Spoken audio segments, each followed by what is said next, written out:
Kipchoge storms into the history books in Vienna, the first man to run a marathon in under 2 hours. There has never been a better swimmer. Jordi Alba, Lionel Messi! Oh my goodness! Lionel Messi does it! He's going to win it by 2 meters. 9.58. The world record's gone. And Mo Farah's got the double.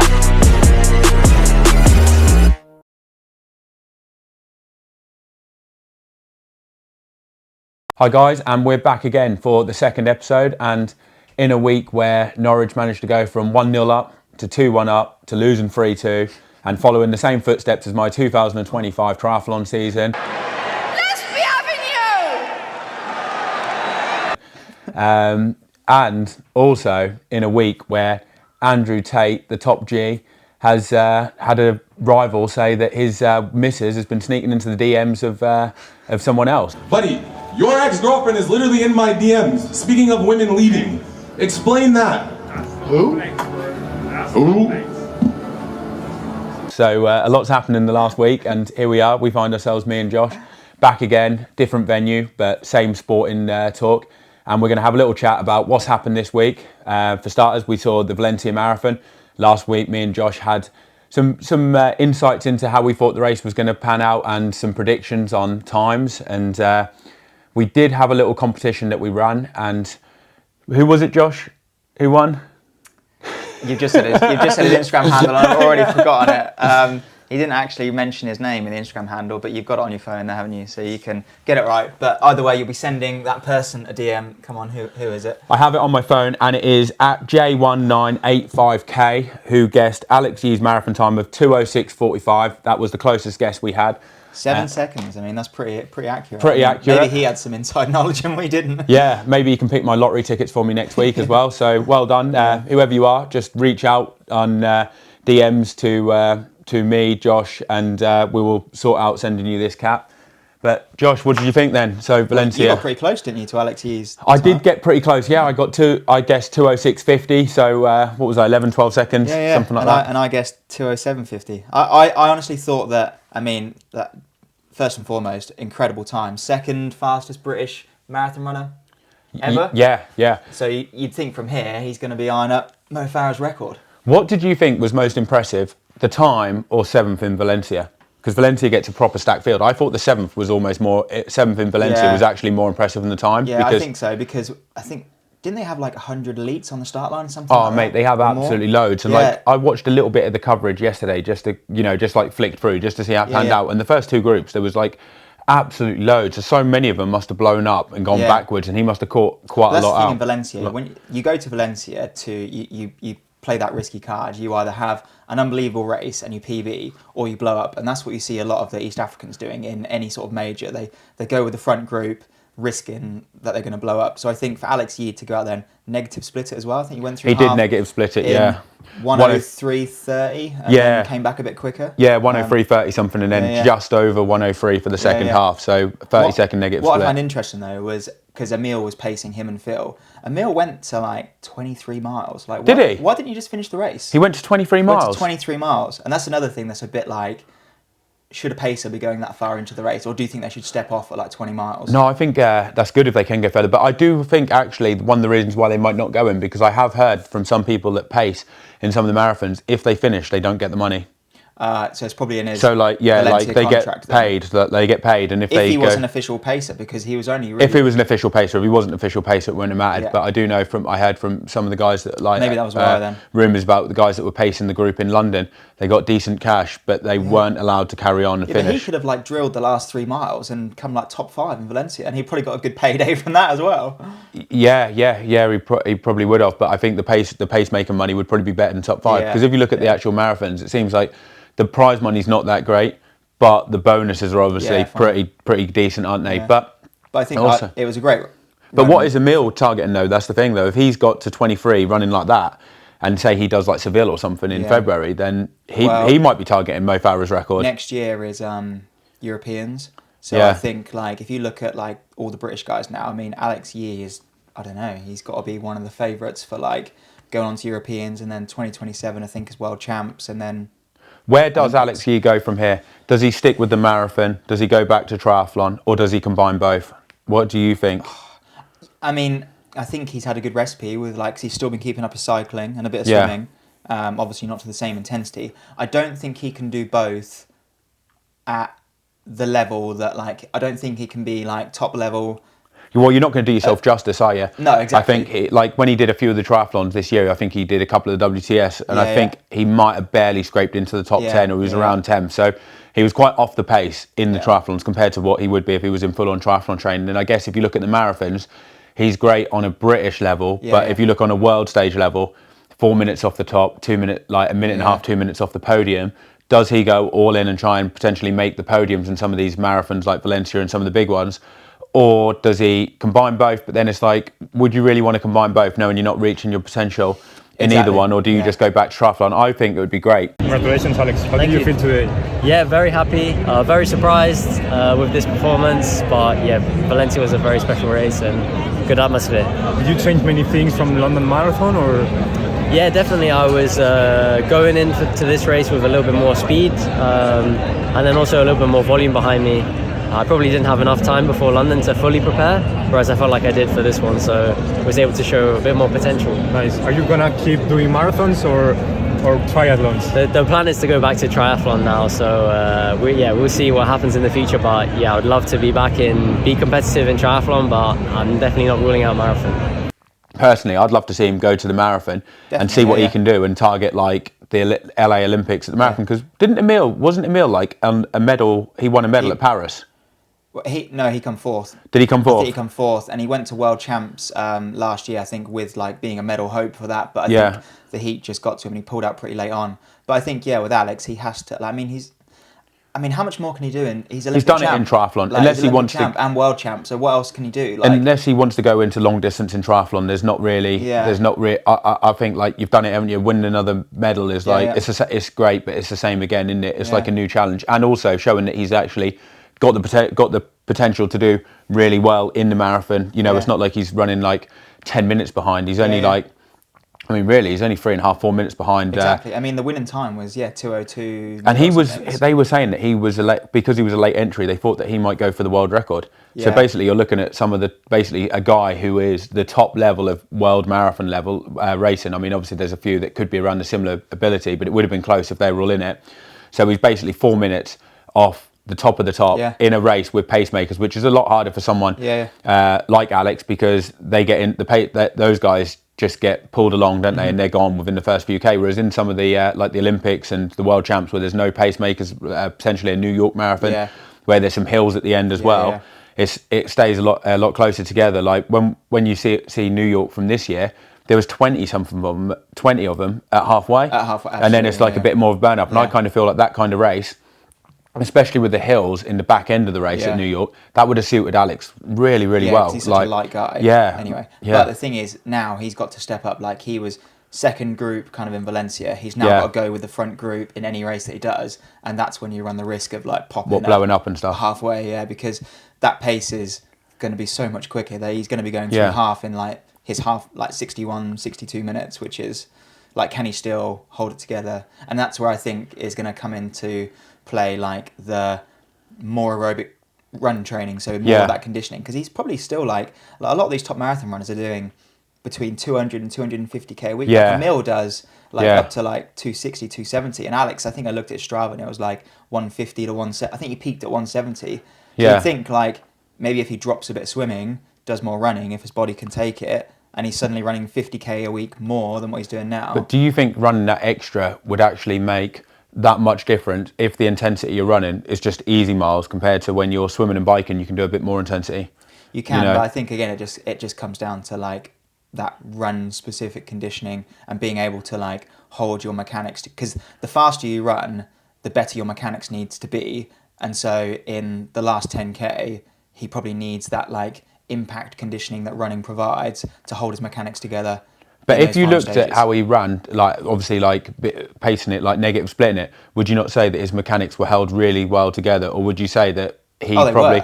I looked at a video and right near the end, he looks like still super smooth. But would you say that was a conservative pacing plan for him like he might not have thought that at the time, but looking at how he managed to negative split it and everything, do you think actually if he was a bit more aggressive, went out and say like a 62.50, 63 minutes instead of 63.30, do you think that would have been more of a test then of like whether or not he could hold it together and that he had more in the tank, like he could have gone faster? Yeah, probably. But I mean, I don't know if he actually thought he could run the time that he did. You saw like his celebration at the end. Like I think even he's a bit shocked. I saw an Instagram post actually where someone had like shared from before the race, and they said that about 2:06, and Alex commented on it and said, Phil maybe 2:06, but it's definitely not me. And this was a week before the race, so he didn't fit, like going off that, if that was a serious comment what he put, he obviously didn't think that he was in 2:06 shape at all. So and I think that's why when you see him cross the line, he looks so happy because he just wasn't expecting it, was he? Wasn't expecting to run so well. Like obviously with Phil as well, I think he probably left his best. I think this was quicker though, wasn't it, than what he did in Amsterdam? I think it was like a handful, like 10 seconds faster. No, I think it was like 40 seconds. I think he ran 2:07.50 in Amsterdam, and he ran 2:07.10, something like that here. We'll get the time up in a minute. I think it was a lot closer than that. But I think should he have maybe not done Amsterdam and just because doing 2 marathons in 8 weeks is a lot. And if he hadn't done Amsterdam, because obviously he's still going to be carrying fatigue because he's maybe had like a week's rest, then gone straight into another quick build.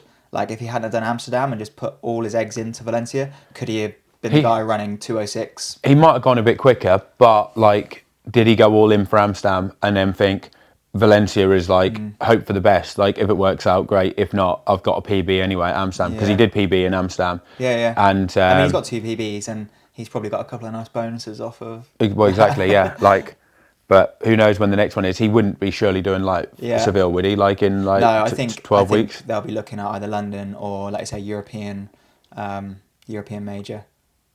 But I think we should mention also the guy that we talked about last time ran to Japan, Jake Barkloff, didn't actually finish the race. No, I didn't see that coming. I thought he was going to run. I think I said I thought like closer to 2:14, didn't I? Something like that.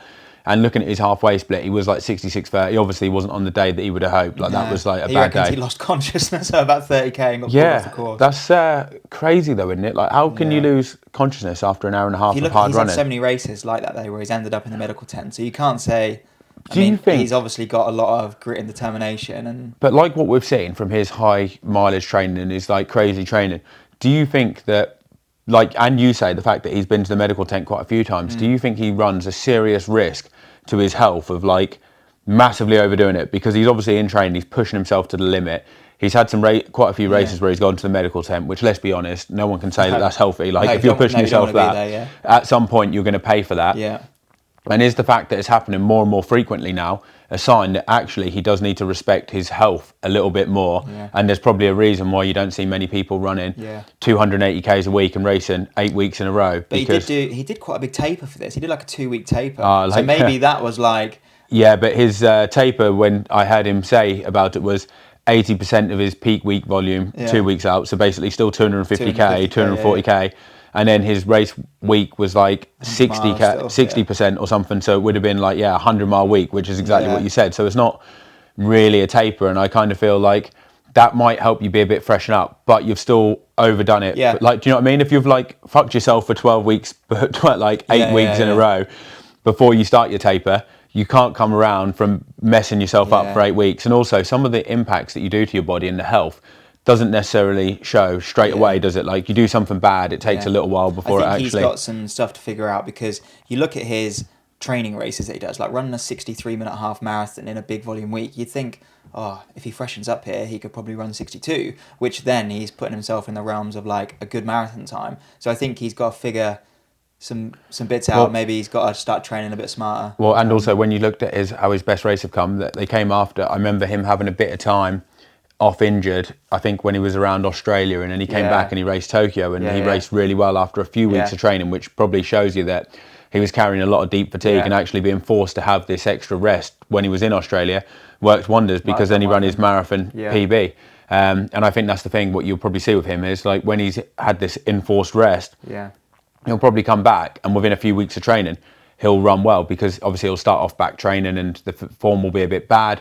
But then after a couple of weeks, you get into the swing of things, and then you probably run your best before you end up beating yourself down and then running a bit more and carrying so much fatigue. I think if he actually ran 230, 240 Ks a week, which is still mega high mileage. But had a bit more recovery. Yeah, had a bit more recovery and just actually cut out some of the junk miles in there and just focused on decent sessions. Because one thing what he needs to improve on, and I think you'll agree with this, is his speed. Like, if he does want to become an elite marathoner, he definitely needs to get his 5K and 10K times down. If you look at, like, I mean, the world record holder for the marathon, I think kilometre 30 to 35, he dropped like a 13 something 5K. Yeah. And I mean, like, if I'm not saying that, I mean, he's obviously, we're not talking about like him getting down to like world record pace, but I think his PB 5K is around 14:30, so he probably needs to get that to sub 14. I think sub 14, because he's saying he wants to run sub 2:10. Alex Yee is a classic example. His 5K is like 13:20 or 13 in the summer this year, while in marathon training as well. So like, it all converts, doesn't it? Like to down the.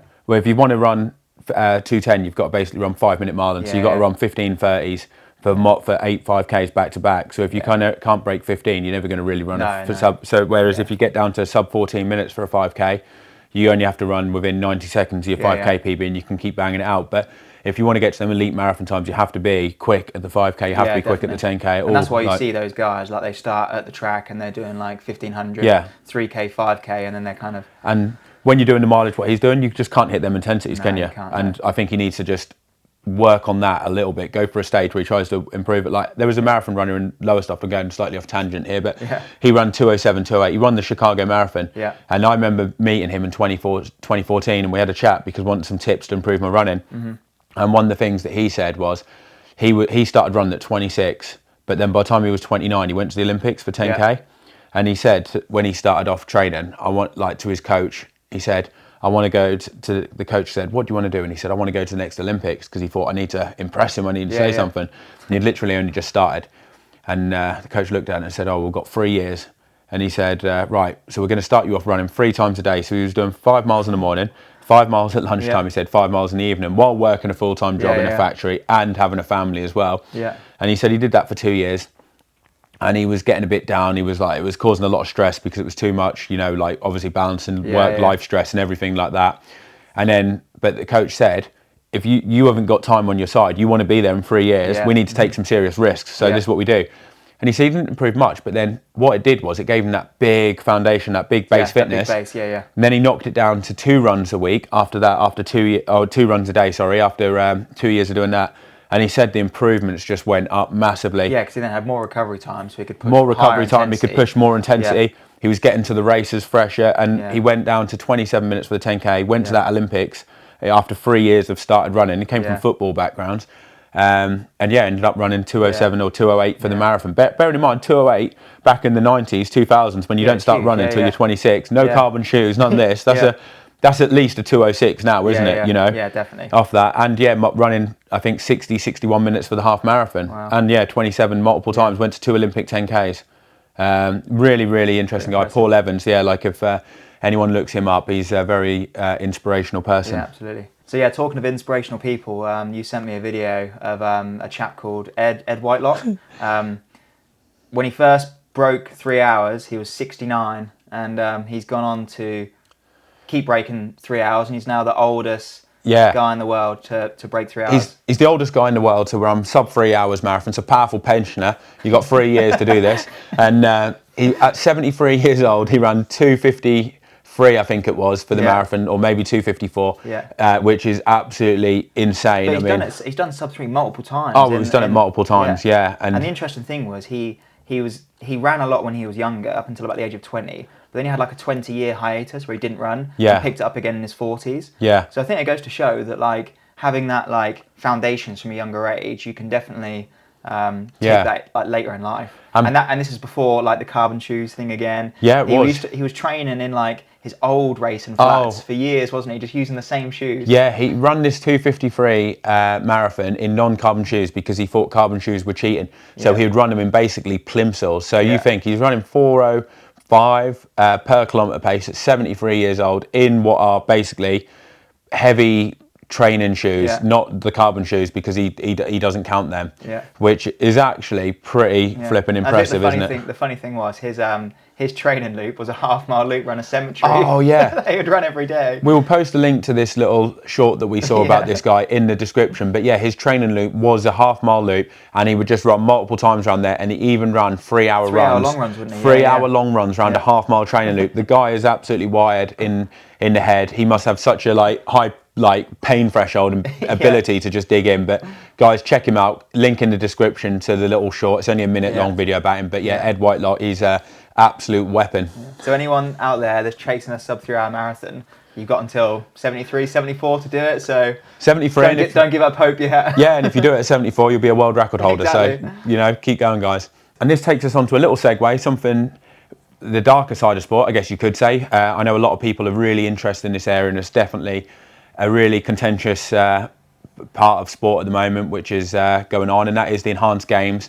So for those of you that don't know, the Enhanced Games is basically an anything goes sporting games, which is going to consist of sprinting, weightlifting and swimming, and drugs are allowed. They literally will set you up with doctors. They'll put you on a doping plan. You're allowed to take whatever you want, and basically they are going to help you reach, they would say, your potential by doing whatever it takes to see what the pinnacle of human performance is. I guess you could say that would be their argument when anything is allowed. And a lot of people are crazy over this. Some people love it, they think it's amazing. Other people hate it. It's a bit like Marmite, isn't it?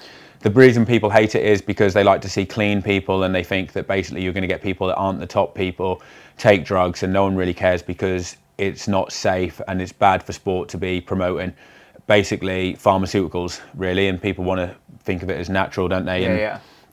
And what Enhanced Games say, which is actually really interesting and kind of takes another argument, they say that 40 to 50% of athletes, when a meta-analysis study was carried out, had admitted to doping. So basically there was a survey that was done in 2023, and everyone that took part in it was anonymous. This was to do with elite athletes, so not amateurs, elite athletes, and 40 to 50% of them admitted to taking performance-enhancing drugs while still competing at an elite level. The Enhanced Games say, well, we're doing it and it's out in the open. Everyone knows what's going on here, and that basically the normal games that you might watch or what you might love, like the Olympics, etc., isn't clean anyway. So we're just putting people in the right environment to do it safely. On a level playing field. On a level playing field. That would be their argument for it. I know some of you guys watching it will get real angered by this and not be rage baiting. Yeah, and I mean, to be honest, my personal thoughts are, and then I'll go to you, Josh, and you can say what yours are. I actually don't have a problem with it. I'm very interested in it. And the reason why I don't have a problem with it is because they're openly admitting to doping. They're not cheating anyone, whereas I have a massive problem with people that are competing in normal sport, like say the current Olympics now, doping on the sly and then racing, because they're not supposed to be doing that. It's supposed to be clean, and they're doing something sly. Whereas my thing with the Enhanced Games is they're openly admitting they're doping. It's a level playing field because everyone's in the same boat and they know what it takes. And if you sign with the Enhanced Games, you know that the option to dope is there. That the Enhanced Games does say that you don't have to dope. It is just allowed if you want to. So I don't actually have a problem with it, and I will watch it. And I think the thing is, even if people do have a problem with it, I think they'll still watch it because you'll be so intrigued to see what people do. And I know last year they did like a bit of a promo for it where they did a YouTube video and they had two swimmers, James Magnussen, who was the first guy, and he's actually done a couple of reels recently where he says that he's feeling amazing from being on the doping plan and everything like that. But they broke the 50-meter world record with a speed suit and without a speed suit. And this guy who did it, he'd only been on the program taking drugs for 5 weeks, 6 weeks. And I was just like, in my mind, I was blown away because he was good, this guy who did it. Yeah, he's not just someone that picked out of the public. He was he was an elite Olympic champion. Oh, no, the guy that broke the world record, so he wasn't actually James Magnussen. So James James was meant to be going for the world record, but he didn't do it. But then at the same time, they had a guy who'd been on it for 5 weeks. Yeah. And he was there just to get a benchmark. So he didn't even think he was going to break the world record. And he broke the world record. And he was at the Olympics beforehand, the year before, or not the year before, months before, I think it was. And he took something like 3 attempts or 4 attempts off his 50-meter freestyle time just 6 weeks after doing doping. And I thought to myself, wow, I didn't think it was like that much of a difference. No. Like I thought, you know, for something like that, it might be a little bit, but not in 6 weeks. You're not really going to notice it. No. But to see that, you think to yourself, swimming, the margins are tiny. yeah, anyway, and so sprint swimming half as well. a second in 6 weeks. Yeah, it's crazy. I mean, if you think, right, that was a 20-second event, 21-second event. He's took like basically 4/10 of a second off. Imagine if you went to the marathon. Yeah. and you talk event that's like 2 hours. Yeah. I think it's like 2.3%, something like that. Does that right? 2.4% improvement? Yes. 0.3 of a second. So that's in 10 seconds, that would be, if it was 10%, that would be free. So that's about right. So it's a 2.4%. That difference is absolutely massive. It's a 2.4%, just literally worked it out. Yeah. And if you extrapolate that over something like the marathon, that's the difference between a 2 hour 2:29. So somebody does two hours 2 for the marathon and change, going to 1:59.50 in literally 6 weeks. Yeah. That's what we're talking about. Yeah. You know, if you went over to long distance, so incredible differences, and you can obviously see, and obviously that brings you into like, I mean, different story, but you know, like when you look at the amount of Kenyans that are failing drugs tests, you can see why now people get so angered about it, because they're not just doing it for 6 weeks. Some of that is like long-term drugs usage, but that's a whole another kettle of worms going into the Kenyan thing. But maybe we'll have to talk about that we'll have to talk about that on another episode. But what are your thoughts then, Josh, on Enhanced Games personally? And obviously you've seen the James Magnussen videos. What did you think on what he has to say about it? So I think, like, first and foremost, I think, like, again, I'm someone that's very, very interested in it because everything's out in the open. So I think, like, because that's the case, I'm interested to see how far they can push human performance. I just think that these enhanced games, they've got so much money behind it, so they're really like promoting it heavily. There's loads on social media, and I think that can just sometimes the wrong eyes can see it. So I think they should maybe try and like moderate it so that maybe like you've got to be over 18 to watch it, because I just think if you have kids that are coming up through the ranks looking at this and thinking, well, if I dope, I can get really, really good at something, and then I can get these $1 million contracts. Crazy appearance fees. Like they were offering nearly £4 million to get some of the swimmers. And there's been a few of these swimmers come out and say like they can barely earn enough to kind of like live like an average life. Whereas if they can dope for 6 months and suddenly get really, really good and get offered all these big contracts. So I just think that they need to promote it in the right way. And hopefully this will be a kick up the arse for the clean sport to say, right, we need to start promoting our sport a bit more, and we need to start offering more money, more bonuses, better contracts to keep these athletes in a clean sport. Yeah. So I think, like, if anything, it's going to be a good thing for both sports, because it's going to hopefully make everyone raise their game. Well, totally. I do think that a lot of elite athletes get massively abused in like the IOC and with the Olympic sports, because you look at the amount of money in the Olympics, billions of pounds, but there's no prize money because they say it's an amateur sport, it comes from amateur heritage, and that's fine. But the execs are all making millions of pounds. Yeah, and these people need to like make a living, and they need to like future-proof their generations. Yeah. So if they were offered all this money, maybe athletes could train harder, they could train longer, and they could like not have to worry about what they're going to do after sport.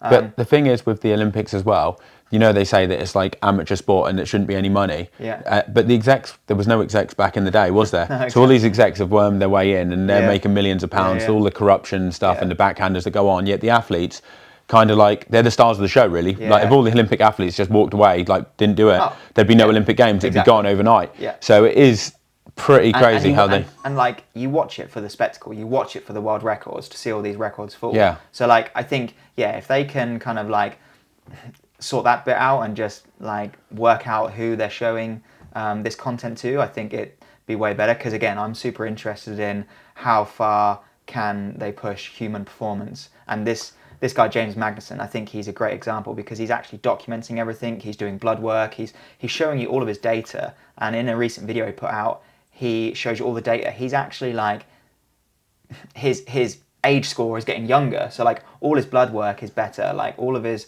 like health performances are getting better. So if it can be supervised in the right way, not negatively. I mean, they're not going to be like, they say they can do anything they want. They're not going to be like injecting themselves with like crazy amounts of performance. Well, you'd think so, but like who knows? Because like in normal sport, people like push the boundaries. You know, for instance, like carb intake, I know it's like completely different, but like you see all that and people are pushing the boundaries on that. Does it get to the point down the line where people are like, I need to go up level? Because obviously at some point it's going to be exactly the same as in normal sport, you know, where the people that are doping are like that much better than you, and you look at it and you think, well, you know, I was taking this much like drugs.